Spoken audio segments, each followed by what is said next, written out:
A monitor said on Monday at least 20 civilians were killed on Sunday as Syrian regime forces were poised to retake a key motorway connecting Damascus to second city Aleppo after weeks of battles in the rebel-held Idlib region. The regime and its Russian ally have been engaged in a fierce weeks-long offensive to take back the vital M5 artery which connects Aleppo, once Syria's economic hub, to Damascus at the Jordanian border. A section of the highway southwest of Aleppo city still lies under control of rebels who dominate a shrinking, densely populated territory centered on neighboring Idlib province. Pro-regime forces have been chipping away at the area in an assault that has sent 500,000 people fleeing north towards the Turkish border.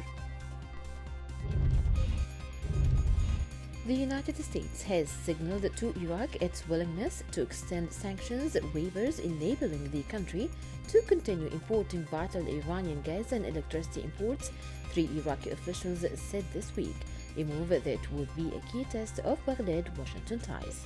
The decision comes amid strained U.S.-Iraqi ties following last month's Washington-directed airstrike in Baghdad that killed a high-profile Iranian general and a senior Iraqi militia leader.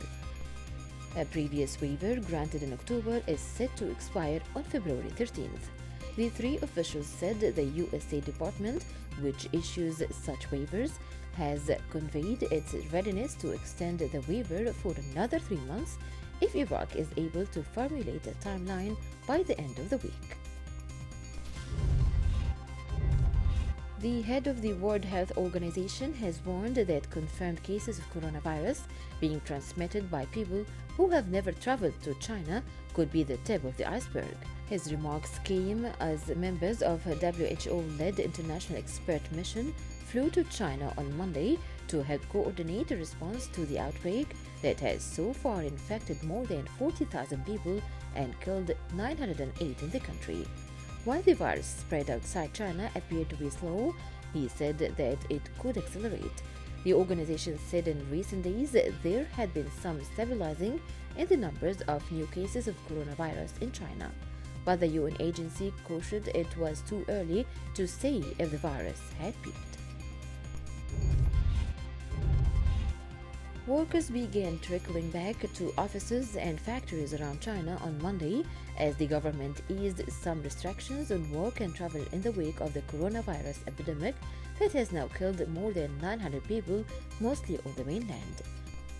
Sunday's death toll of 97 was the largest in a single day since the outbreak was first detected in December at a seafood market in Hubei province's capital, Wuhan. According to the National Health Commission across mainland China, there were 3,062 new confirmed infections, bringing the total number so far to 40,171. Local media said Monday testing aboard the Diamond Princess cruise ship in Japan has found 60 more confirmed cases of coronavirus. That takes the number of coronavirus cases on the ship docked in Yokohama, south of Tokyo, to 130, according to local broadcasters, citing Japanese health ministry sources. The ministry's communication office had no information on the report. The Diamond Princess was placed on a 2-week quarantine on arriving at Yokohama on February 3rd after a man who disembarked in Hong Kong was diagnosed with the virus.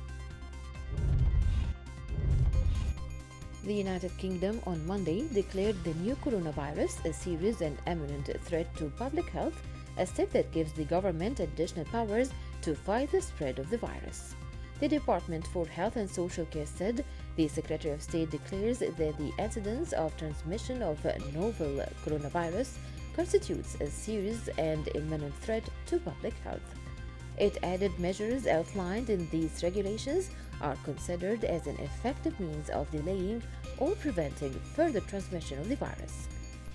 The government designated Arrow Park Hospital and Hence Health Park as an isolation facility and Wuhan and Hubei province in China as an infected area. Prime Minister Jin Prayut Chan-o-cha cheered up victims of the shooting rampage at Maharaj Hospital, assuring the authorities they have taken action by law and maintained the people's safety. Meanwhile, authorities in northern Thailand began releasing bodies to relatives Monday after security forces cornered and killed a soldier who carried out the country's worst mass shooting in an hours-long siege at a shopping mall. The soldier killed 29 people, starting with his commanding officer, in a stunning tragedy that began Saturday and ended Sunday morning when security forces shot dead the heavily armed attacker in Terminal 21 Korat, an airport-themed mall in Nakhon Ratchasima. Azerbaijan's ruling party was leading on Monday in a snap parliamentary election called by President Aliyev to consolidate power and speed economic reforms by replacing the old guard associated with his father. Candidates from the ruling New Azerbaijan Party won about 65 of 125 seats in the single-chamber parliament, Nazahir Banakov, the Central Election Commission head, said after counting the results from around 110 districts. A host of small parties and independents loyal to the government took almost all the rest. The single-chamber parliament is elected every 5 years through voting for individual candidates in electoral districts. Bernie Sanders and Pete Buttigieg locked horns in the fight for the U.S. Democratic presidential nomination Sunday as they scrambled for votes with just 2 days to go before New Hampshire's closely watched primary. The 78-year-old Vermont senator and the 38-year-old former mayor of South Bend, Indiana, came top of the first contest in Iowa, marred by messy confusion about the result, giving each momentum as Democrats seek a candidate to take on Donald Trump in November. Sanders, a leftist who won the New Hampshire primary by landslide in 2016, led in 4 polls released Sunday, each of which had the moderate betting in second, followed by Massachusetts Senator Elizabeth Warren and then former Vice President Joe Biden.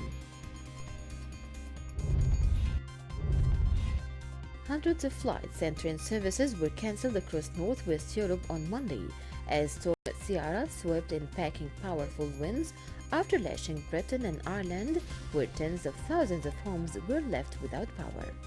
Dozens of domestic and international flights have been cancelled, while rail companies in Scotland and Wales have urged passengers not to travel and say they will operate reduced timetables and speed restrictions. Swathes of northern France were put on orange alert, and 130,000 homes had electricity cut off amid fears of coastal storm surges. Ciara was heading south through France on Monday, with the electricity network company Engie reporting outages from Brittany in the west to the center and east. Bundesliga leaders Bayern Munich drew 0-0 with visiting RB Leipzig Sunday, missing their chance to increase their lead at the top of the table, with their opponents staying a point behind in second place.